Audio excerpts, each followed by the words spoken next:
Boa noite, amigos. Vamos iniciar o estudo do Evangelho, iniciando com a prece. Vamos assim, levando o nosso pensamento a Deus e a Jesus, nos conectando com a espiritualidade amiga que se faz presente, com o Frei Fabiano de Cristo e vibrando por nossa família, por aqueles que sofrem, pelos nossos irmãos que estão nos hospitais, que estão pelas ruas, por aqueles que estão em aflição. Que Deus, nosso Pai, possa amparar a cada um de seus filhos, fortalecendo na fé e na confiança em Deus. Pai nosso que estás no céu, santificado seja o teu nome. Venha a nós, Pai, o teu reino, e seja feita a tua vontade, assim na terra como em todo o universo. O pão nosso de cada dia nos dai hoje. Perdoa, Senhor, as nossas dívidas, à medida em que aprendemos a perdoar os nossos devedores. E não nos deixe cair em tentações e livra-nos da prática e do pensamento de todo o mal. Que assim seja. Do Evangelho segundo o Espiritismo, codificado por Allan Kardec, hoje nós estudaremos o capítulo 26, Dar de graça o que de graça receber. Mediunidade gratuita, é o item 7. E o Evangelho nos diz: os médiuns modernos, pois os apóstolos também tinham mediunidade, receberam igualmente de Deus um dom gratuito, que é o de serem intérpretes dos espíritos, para instruírem os homens, para lhes ensinarem o caminho do bem e levá-los à fé, e não para lhes venderem palavras que não lhes pertencem, pois que não se originam nas suas ideias, nem nas suas pesquisas, nem em qualquer outra espécie de seu trabalho pessoal. Deus deseja que a luz atinja a todos, e não que o mais pobre seja deserdado e possa dizer: não tenho fé porque não pude pagar, não tive a consolação de receber o estímulo e o testemunho de afeição daqueles por quem choro, pois sou pobre. Eis porque a mediunidade não é um privilégio e se encontra em toda parte. Fazê-la pagar seria, portanto, desviá-la de sua finalidade providencial. Então, esse trecho do Evangelho nos fala sobre a mediunidade gratuita. Eu queria dividir com vocês um artigo do Jornal Consolador, número 167, editado em 18 de julho de 2010, que ele fala: dar de graça o que de graça recebemos. E o que de graça recebemos da providência é a mediunidade. É essa faculdade que Jesus se refere quando informou nossa obrigação de dar de graça o que de graça recebemos. E a mediunidade é inerente ao ser humano, com maior ou menor intensidade. Todos nós a possuímos. Não é mérito de alguns. Todos somos médiuns, em maior ou menor grau, mas todos somos.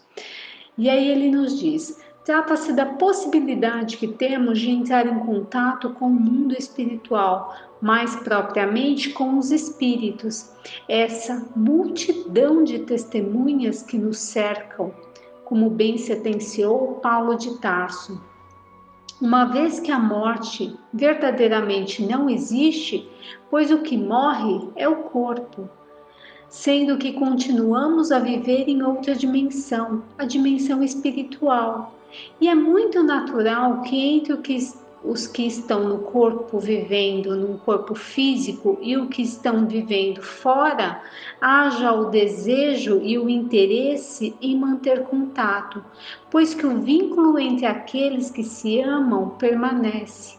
A morte física não é capaz de matar o amor, a afinidade e a sintonia, que mantém ligados os que buscam pelos laços da afetividade.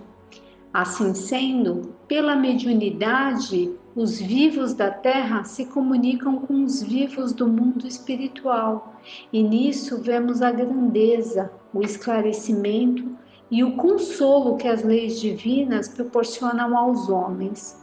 Portanto, fazendo uso da mediunidade nas suas mais variadas formas, conforme podemos verificar no Livro dos Médiuns, de Allan Kardec, temos imensas possibilidades de ajudar aqueles que caminham conosco pelas longas e muitas vezes pedregosas estradas da vida. Isso, obviamente, sem segundas intenções, sem interesses materiais e sem cobrar coisa alguma. Aquele que conta com a força magnética e com a ajuda dos bons espíritos possui condições de socorrer enfermos. Faça isso com amor, amor à humanidade, se propondo de forma desprendida aliviar a dor e os padecimentos daqueles que sofrem nesse mundo. Aquele que possui a palavra fácil e a inteligência desenvolvida, com auxílio dos benfeitores da espiritualidade, que se preste a divulgar a verdade, fale lições imorredoras de Jesus, espalhando consolo e esperança por onde quer que ande.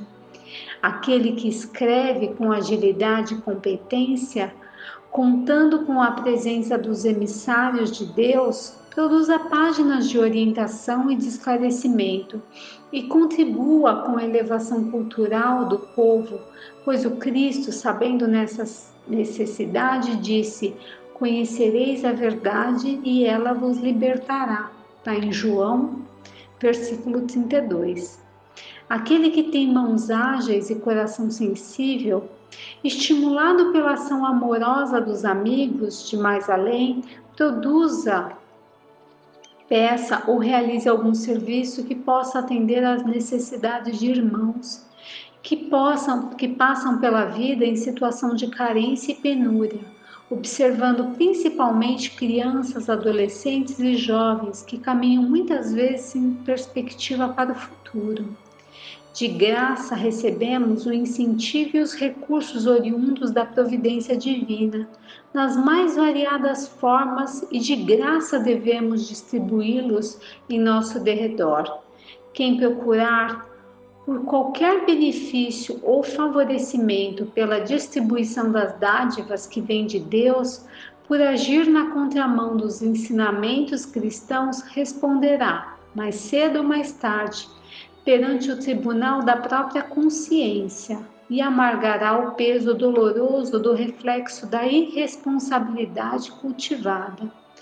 Doemos de graça o que de graça recebemos, sem qualquer interesse pessoal.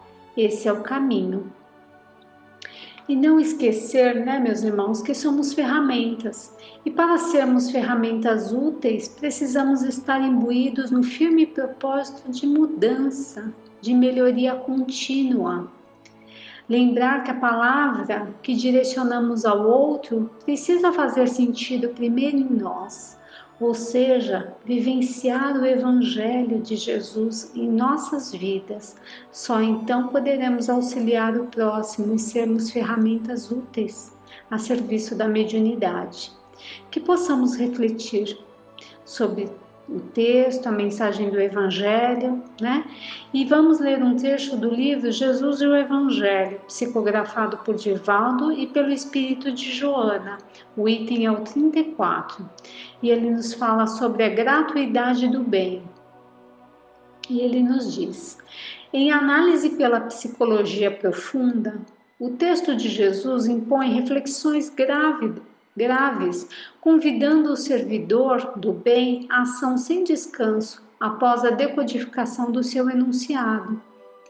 Para que a saúde seja restituída aos enfermos, torna-se-lhes necessário a radical transformação moral, porquanto do espírito procedem todas as manifestações orgânicas, emocionais e psíquicas.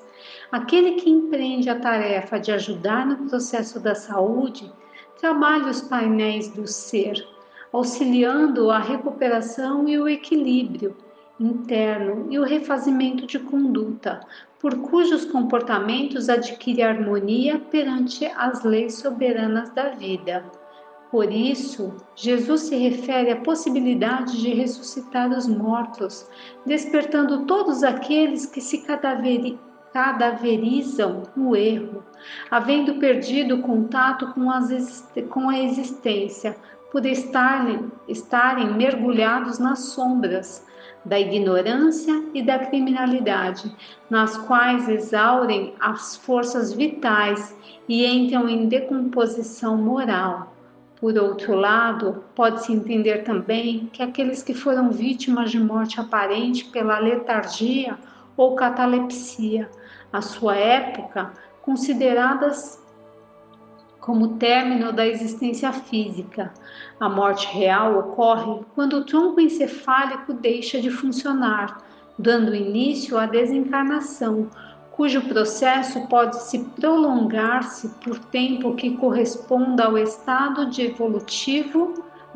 evolutivo e de apego, ou não do espírito ao corpo. Ocorrendo esse fenômeno biológico, não mais é possível o retorno àquele corpo carnal, porque violentaria as próprias leis que regem a vida nas suas mais variadas expressões. Ou seja, não há possibilidade de ressuscitar, né?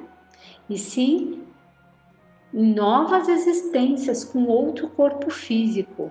E ele nos diz: por outro lado, em face da dificuldade diagnóstico profundo em torno das dermatoses, muito comuns em todas as épocas, muitas delas foram sempre confundidas com a hanseníase, cuja recuperação exige todo um processo de reorganização celular e eliminação do bacilo, que lhe produz a degenerência. Igualmente, adaptando-se à linguagem do mestre, à qualidade psicológica, teremos nos demônios os espíritos ignorantes e perversos, aqueles que são responsáveis pelos transtornos emocionais e psíquicos, bem como fisiológicos, de quantos lhes padecem a instância mórbica e felicitadora. Falando a pessoas mergulhadas em sombra densa, fazia-se necessário a utilização da linguagem correspondente ao entendimento, através do qual permanecem as lições inconfundíveis do psicoterapeuta por excelência, vencendo os tempos e sendo atuais em todas as diferentes épocas do pensamento. A mensagem de Jesus, né? Não obstante, para que todos esses processos de recuperação se fizessem factíveis, uma condição tornava-se necessária: dar de graça o que de graça se havia recebido. Desta forma, a faculdade espiritual encarregada de produzir resultados saudáveis obedece à ética da dignidade, que confere a energia curadora, as ondas benéficas que podem propiciar o retorno do bem-estar, do equilíbrio e do refazimento. Médiuns são todas as criaturas, todos nós somos médiuns, em diferentes graus, porque todos possuem recursos que facultam o registro do psiquismo, daquele com os quais convivem no corpo, como daqueles outros que já transpuseram a barreira carnal e se encontram despojados da matéria. Naturalmente, destacam-se as pessoas que possuem mais ostensivamente, produzindo fenômenos vigorosos que não podem ser confundidos com manifestações do inconsciente, nos seus vários aspectos, nem tampouco com o acaso, em razão de repetirem-se a miúde. Os apóstolos igualmente eram portadores de mediunidade, como demonstraram por diversas vezes, particularmente no dia de Pentecostes, quando foram alvo admirável da xeneglosia, que é a faculdade que capacita o médium de falar em outros idiomas, né? Então, o médium ele consegue falar em outros idiomas, comunicando-se com os presentes nos respectivos idiomas que lhes eram familiares, assim demonstrando a interferência do espírito sobre a matéria e advertindo para os chegados tempos da imortalidade em triunfo. Mais tarde, e durante toda a existência, exerceram-na com grandiosa abnegação, deixando rastros luminosos por onde passaram, graças a cuja conduta arrebanharam multidões para o Evangelho nascente. Renunciando a qualquer interesse pessoal, demonstravam a qualidade da Boa Nova, convocando necessitados de luz para que participassem do banquete espiritual que lhes estava sendo oferecido. Fortemente vinculados a Jesus, nele hauriam as energias necessárias para os cometimentos, das curas físicas, psíquicas e principalmente morais, conduzindo todos quantos se beneficiaram ao encontro do si, libertando-se do ego perturbador e iluminando o lado sombra que antes neles predominava.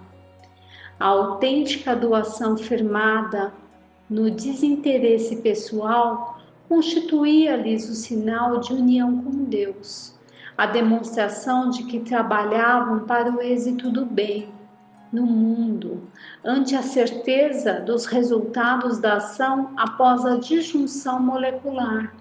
Os espíritos nobres que os assessoravam jamais aceitariam o nefando comércio monetário ou de benefícios materiais em favor do que neles confiassem, beneficiando-se antes que servindo, aproveitando-se das faculdades mediúnicas para lamentável intercâmbio de valores terrenos, que atraem os incautos e fazem sucumbir os ambiciosos que se perdem nas lutas infrutíferas dos triunfos no mundo. Para viverem, trabalhavam porque não desejavam ser pesados na economia social da comunidade, nem aproveitar-se para explorar aqueles que os amavam, e nele se alimentavam espiritualmente, dando as lições mais eloquentes da grandeza moral, de verdadeira fraternidade, que a ninguém explora ou submete aos caprichos perniciosos da transitoriedade carnal. Ainda hoje, assim deve ser a conduta de todos quantos anelam pela realidade, mergulhando no mundo íntimo em busca da legitimação dos seus valores espirituais. A mediunidade é conquista moral e espiritual que jamais privilegia sem que haja uma retaguarda de esforço pessoal, a reforma íntima e de realização dignificadora. Os perigos a que se expõe aquele que a exerce constituem-lhe o grande desafio, a fim de que possa ascender, superando-os pouco a pouco, enquanto sublima os sentimentos e corrige as africatuosidades morais, trabalhando as aspirações íntimas que se devem elevar, facultando-lhe real felicidade e alegria de servir. Quem realmente se dedica ao bem e o faz com gratuidade, experimenta incomparável júbilo que se expressa mediante a felicidade de poder doar ao invés de receber, ajudar antes que ser beneficiado. Ricos, portanto, dos tesouros da bondade e da abnegação, esses obreiros da solidariedade através da mediunidade ampliam os horizontes da vida, além da tumba, trazendo de volta ao convívio humano aqueles que se acreditavam haver morrido, mas que estuam de alegria ou sofrem as consequências dos atos a que se entregaram, Se infelizes, encontram-se, não obstante, amparados pela esperança do refazimento e da conquista de outros valores mais significativos do que aqueles a que se aferraram e os levaram ao naufrágio existencial. O ser real, perfeitamente sintonizado com as fontes geradoras da vida, plenifica-se e engrandece, contribuindo de forma decisiva para a edificação da sociedade, melhor, mais justa e mais ditosa do que tem vivenciado no processo de evolução no qual se encontra. Harmonizado com o bem, as forças morais geram energia curadora que altera a mitose celular, agindo nos fulcros do perispírito e recompondo-lhe a malha vibratória, a fim de que o organismo se beneficie e se refaça. Sintonizado com as esferas superiores, recebe as vibrações compatíveis com as necessidades dos pacientes e imprime-nas nos seus fulcros energéticos, alterando o comportamento fisiológico que passa a ter novos dimensionamento e reorganização. Concomitantemente, a renovação moral do enfermo faculta-lhe a fixação das energias saudáveis que irão trabalhar-lhe o ser, proporcionando-lhe bem-estar e paz. Por isso, jamais a mediunidade poderá transformar-se em profissão, sob qualquer pretexto conforme se apresente. A lei que vibra em toda parte é a do trabalho, da conquista do pão com o labor digno, pessoal e intransferível. É o amor, né, meus irmãos? Exteriorizando a harmonia moral e equilíbrio espiritual, os médiuns assim constituídos conseguem expulsar os espíritos perversos que neles veem verdadeiros exemplos de regeneração, tornando-se-lhes modelos que podem ser seguidos, porque propiciam paz e felicidade, enquanto aquele que explora em nome da mediunidade, justificando-se ociosidade e oportunismo, atrai entidades semelhantes que se lhe associam e passam a explorá-lo, vampirizando-o mais tarde sem qualquer complacência.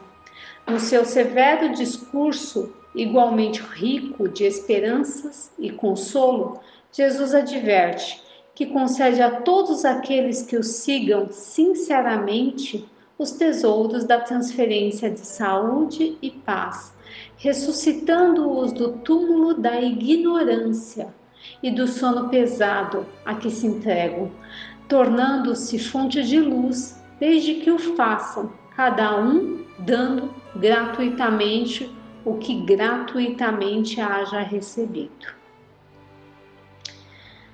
E para finalizar, compartilho com vocês a leitura de uma mensagem extraída do livro Caminho, Verdade e Vida, psicografado por Francisco Cândido Xavier e pelo Espírito de Emmanuel. O nome da mensagem é Dons. E aí ele nos diz: certificando-se o homem de que alguma coisa possui de dom, sem que Deus lhe conceda a vida na terra, ganhará novos rumos.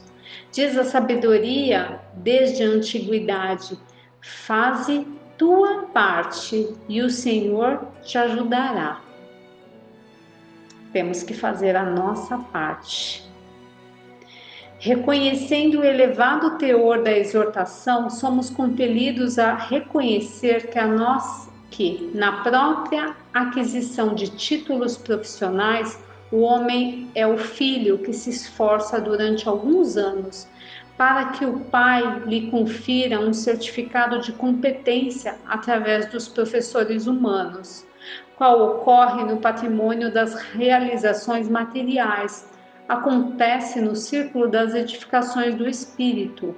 Indiscutivelmente, toda boa dádiva e todo dom perfeito vem de Deus. Entretanto, para recebermos o benefício, faz-se preciso bater. bater, buscar, né? Bater a porta para que ela se abra, seguindo a recomendação evangélica. Queres o dom de curar? Comece amando os doentes, interessando-te pela solução das suas necessidades. Queres o dom de ensinar? Faça-te amigo dos que ministram o conhecimento em nome do Senhor, através das obras e das palavras edificantes. Esperas o dom da virtude? Disciplina-te. Pretendes falar com acerto? Aprende a calar no momento oportuno. Deseja acesso aos círculos sagrados do Cristo? Aproxima-te dele, não só pela conversação elevada, mas também por atitudes de sacrifício, como foram as de sua vida. As qualidades excelentes são os dons que procedem de Deus. Entretanto, cada qual tem a porta respectiva e pede uma chave diferente. Que possamos, né, meus irmãos, sermos gratos pelos dons divinos vindos de Deus e sermos resilientes, principalmente na busca pelo esclarecimento que nos libertará da ignorância, e buscar, principalmente no exercício da mediunidade, fazer a nossa parte, a parte que nos compete, e com muito amor. E não esquecer que somos instrumentos. E para sermos bons instrumentos é necessário a busca pela reforma íntima, pela melhoria contínua. Fiquem com Deus.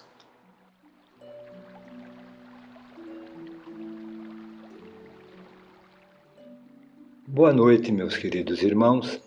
Estamos dando início a mais uma noitada de estudos do livro Diversidade dos Carismas, como toda quarta-feira fazemos.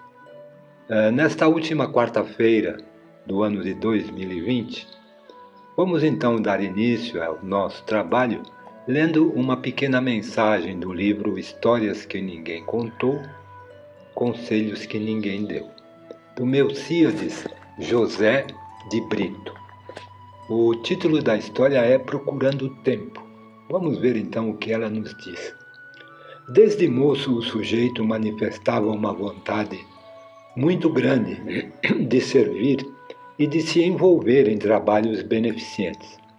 Porém, quando convidado para assumir um trabalho da espécie, recusava as propostas que surgiam, alegando sempre a mesma coisa: estou procurando tempo. Vez que outra sentia dentro de si aquele desejo de servir, de procurar um albergue, um grupo filantrópico ou qualquer agremiação onde pudesse fazer alguma coisa em favor de outrem, sem buscar uma recompensa material. Fazia planos e mais planos para, ao final, constatar uma só coisa: não tinha tempo. Os anos foram se passando e ele nutrindo o mesmo ideal. Em muitas noites, acordava após confortável e prazeroso sono, com a lembrança de alguma coisa boa ocorrida durante o repouso, que lhe trazia à lembrança o desejo de assumir um compromisso efetivo de ajuda ao próximo. Revia mentalmente suas obrigações profissionais e domésticas, seus necessários momentos de lazer e outras ocupações, e novamente concluía: ainda não tinha tempo. Em 2 oportunidades, aceitou assumir tarefas após convites que lhe foram feitos por amigos que conheciam o seu ideal. Não foi além da cerimônia de posse. Quando interpelado, dizia: estou sem tempo. Assim viveu bons 56 anos procurando tempo. Certa manhã, acordou triste e pensativo. Sentia um vazio muito grande em sua alma, uma espécie de angústia e até de arrependimento por não ter ainda realizado aquele que era o maior sonho de sua vida: participar de um trabalho beneficente. Naquele dia, um pensamento estranho tomou conta de sua mente. Movido por uma intuição estranha, passou a imaginar o tempo de sua vida.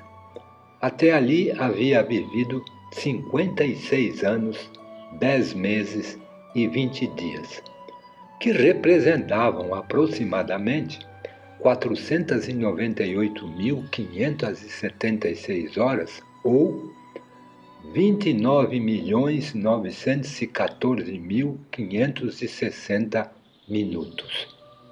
Não compreendia como, em meio àquela extraordinária quantidade de horas e minutos, não havia encontrado tempo para servir.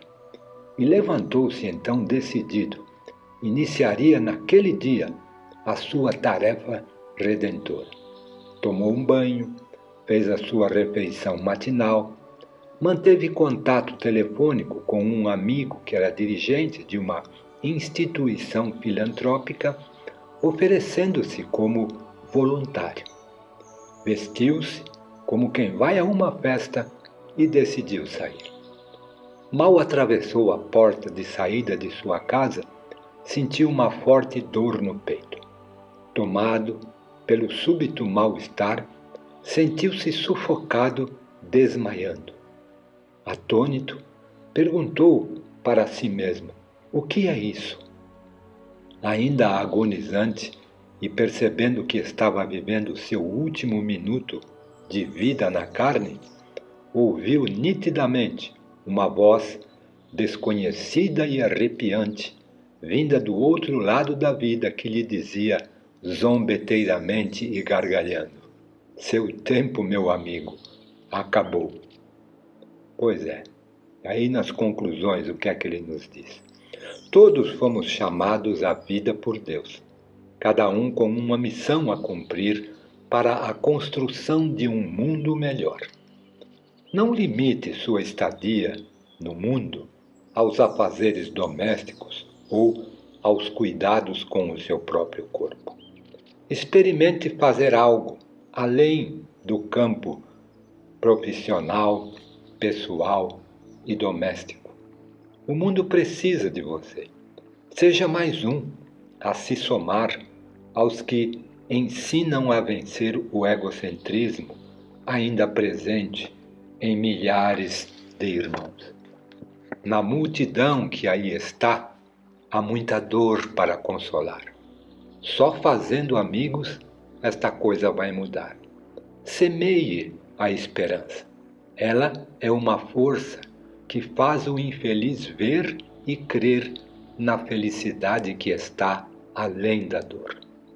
Querer e contribuir com o bem-estar dos outros é abrir portas para a felicidade pessoal.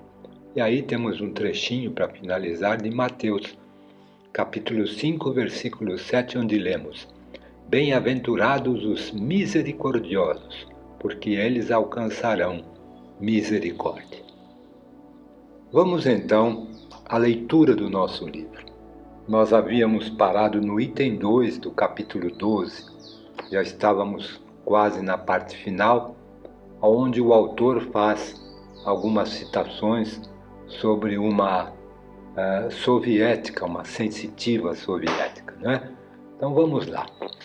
Por óbvias razões, o enfoque da pesquisa soviética é solidamente materialista e nem por hipótese se infiltra nos relatos que chegam até nós qualquer implicação de natureza espiritual, ou, pelo menos, o que poderia sugerir tal envolvimento é deliberada ou involuntariamente ignorada.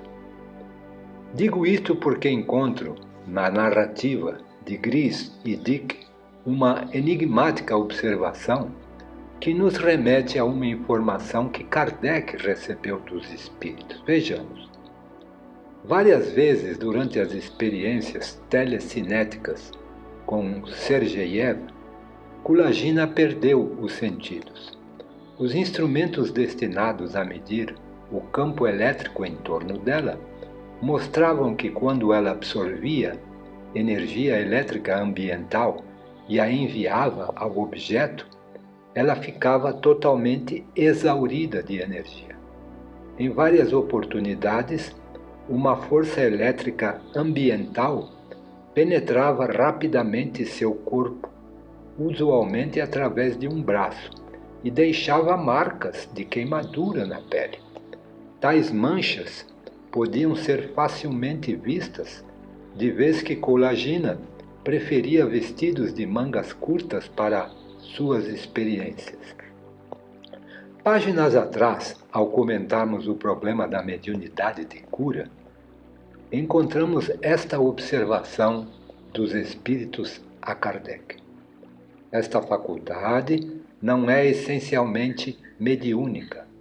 Possuem-na todos os verdadeiros crentes, sejam médiuns ou não. As mais das vezes, é apenas uma exaltação do poder magnético fortalecido, se necessário, pelo concurso dos bons espíritos. Destacamos naquela oportunidade o aspecto de que não se tratava, em essência, de mediunidade, conceito que também considero aplicável à faculdade telecinética de Colagina, que é eminentemente anímica. Nada impede, contudo, que, dispondo a sensitiva soviética de grande poder magnético, seja assistida por espíritos interessados nas pesquisas que se desenvolvem atrás da cortina de ferro, caso em que a energia que eles consideravam ou consideram como força elétrica ambiental e que penetrava pelo seu corpo, poderá ser perfeitamente uma transfusão magnética promovida pelos espíritos. Muito bem, e aí vem o item 3 com o título Provocação e Participação. O desgaste energético do sensitivo, especializado na produção de fenômenos de efeito físico, é um fato bem conhecido dos pesquisadores. Parece, às vezes, tão premente a demanda de energia impregnada de magnetismo animal gerada no ser encarnado, que há casos em que o sensitivo não apenas perde uma parte substancial do seu peso, como é parcialmente desmaterializado, como no dramático episódio vivido por Madame d'Espérance e narrado por Alexandre Aksakov no livro Animismo e Espiritismo. Insistimos, contudo, em dizer que é tarefa inglória a de catalogar e explicar toda a vastíssima gama de fenômenos psíquicos e as inúmeras categorias de faculdades empregadas na produção de tais fenômenos. Lembramos somente, para exemplificar, o caso do médium brasileiro, Zé Rigó, que assombrou o mundo com suas dramáticas operações a canivete. O primeiro impulso é o de classificá-lo prontamente como médium de efeitos físicos, que apenas provocaria a eclosão dos fenômenos operatórios. Mas as coisas não parecem ocorrer com esta simplicidade linear. Na realidade, Arigó emprestava todo o seu corpo e principalmente o cérebro para que competentes médicos desencarnados pudessem promover tão desusadas operações, sem instrumentos adequados, sem anestesia e sem nenhum cuidado aparente com as condições mínimas de asepsia. O controle corporal do médium era tão perfeito que subitamente suas mãos adquiriam a destreza e a segurança indispensáveis aos melhores cirurgiões. E não eram mãos delicadas e habituadas aos instrumentos de cirurgia, e sim mãos de um trabalhador braçal, de um ex-minerador, como eu mesmo pude observar. Estaríamos, por certo, equivocados se, impressionados pela riqueza da fenomenologia física que ele produzia, o considerássemos apenas como alguém que provoca o fenômeno, mas não funciona especificamente como médium, no sentido exato da palavra, ou seja, como intermediário. Na realidade, ele foi um médium na ampla acessão do termo, por servir de medianeiro entre o médico desencarnado e o seu paciente encarnado. A classificação deve ser sempre flexível, no sentido de que há faculdades e fenômenos que participam de ambas as categorias simultaneamente. Em outras palavras, há mediunidades de efeitos físicos nas quais podemos observar efeitos intelectuais, tanto quanto o próprio efeito físico é a resultante de um impulso inteligente. Encontramos nas experiências do Barão de Guildenstubbe comunicações inteligentes obtidas pelo fenômeno físico de escrita direta. Vemos, por outro lado, uma abundância de fenômenos altamente sofisticados e inteligentes, como complexas intervenções cirúrgicas abdominais, produzidas por um médium considerado, basicamente, de efeitos físicos, como era Arigó. Se analisarmos os diferentes fenômenos produzidos sob a influência mediúnica, escreveu Kardec, veremos que em todos há um efeito físico e que aos efeitos físicos se alia quase sempre um efeito inteligente. Chamo a atenção para os destaques que evidenciam mais uma vez a precisão da linguagem de Kardec, que revela uma densidade extraordinária de conteúdo, a exigir do leitor mais do que mera atenção, um permanente estado de alerta, se é que ele pretende penetrar mesmo as sutilezas dos ensinamentos que lhe estão sendo oferecidos. Em todos os fenômenos mediúnicos, portanto, há um componente físico, e nem poderia ser de outra maneira, já que a sua finalidade é promover um evento suscitado para impressionar o ser inteligente aprisionado num contexto físico. Já a recíproca não é verdadeira. Nem sempre um fenômeno físico ocorre simultaneamente com um efeito inteligente, ou seja, ele pode ocorrer isoladamente, sem conteúdo ou significado intelectual específico. Para entender melhor a questão, precisamos voltar às observações dos espíritos a Kardec acerca da escrita direta. Vamos reproduzir o que então disseram. Os efeitos inteligentes são aqueles para cuja produção o espírito se serve dos materiais existentes no cérebro do médium, o que não se dá na escrita direta.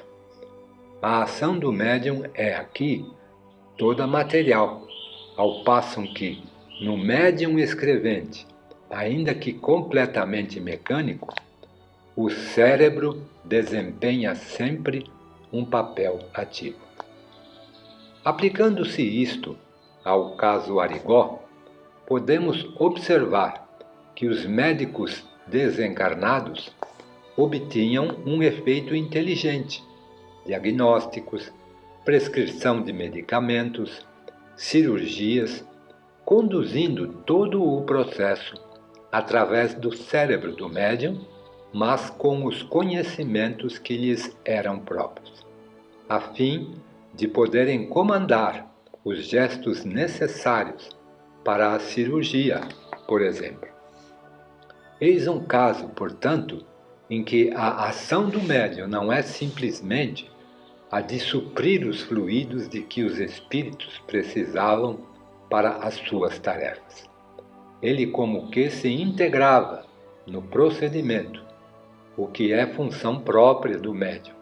Isso não ocorre, por exemplo, num fenômeno de poltergeist, no qual, na maioria dos casos, as pessoas encarnadas que fornecem as energias magnéticas necessárias nem sequer têm consciência de estar agindo como fontes geradoras de recursos energéticos destinados a aquele fim. Não há transe ou perda de consciência e nem a chamada incorporação. Os espíritos incumbidos da promoção dos distúrbios simplesmente tomam das pessoas adequadas as energias de que necessitam para a realização do fenômeno. O que nos leva de volta ao problema da rigidez classificatória, que dificilmente se aplica a todos os casos. Mediunidade ocorre quando se dá a interferência de espíritos desencarnados num fenômeno do qual participam necessariamente os encarnados.